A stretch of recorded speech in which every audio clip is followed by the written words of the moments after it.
Mga ka-idol, so narito ako sa kaibigan ko. So nakita niya ako dahil kagagaling ko lang ng palengke at nagsalubong kami. So ang sabi niya sa akin, meron daw siyang TV i-offer sa akin. Yan, dahil wala daw siya pang New Year. So sumama ako sa kanya para tingnan yung TV. So kasi naantig naman ang puso ko dahil sabi niya wala daw siya pang handa. Actually nag-iisa na lang po ito sa buhay niya. Siya mga ka-idol. Kaya nakilala ko siya dahil sa pagbabiyahe ko dito sa loob ng veterans, binati-bati ako hanggang nakilala ko siya. So tara ka-idol, samahan niyo ako, tingnan natin daw yung TV. Sasanglan niya sa akin yung TV, so 1,000 lang pangkain na daw niya para may pang New Year daw. So tara ka-idol, samahan niyo po ako.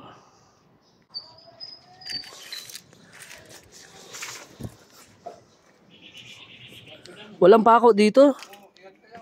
Baka may mga pako. Kaya nga eh.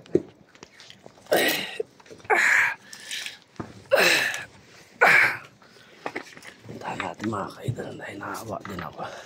Dahil tao lang naman tayo, so may natitira pa naman ako sa 13 month ko. So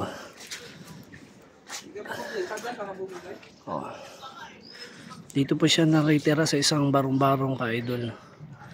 Yan, sa loob ng veterans. Dito po siya nakatira. Nagtsatsaga dahil sa isang abandonado na tirahan. Ayan po mga ka-idol. Ang hanap buhay niya po ay nangangalakal ng cartoon para at may pangkain po siya. Dito ka ba nakatira, buddy?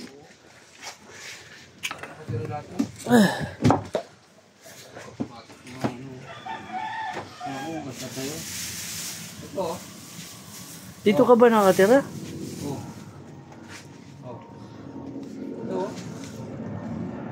Ayan ba yung TV na yan?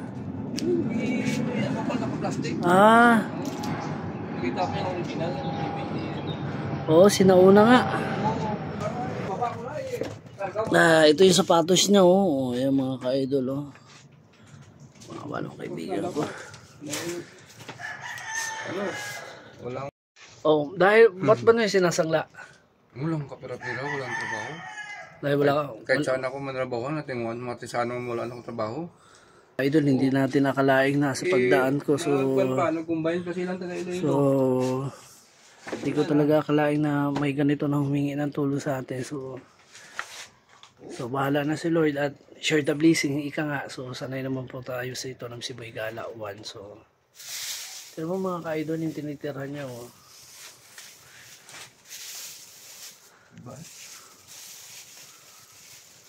O sige, partner.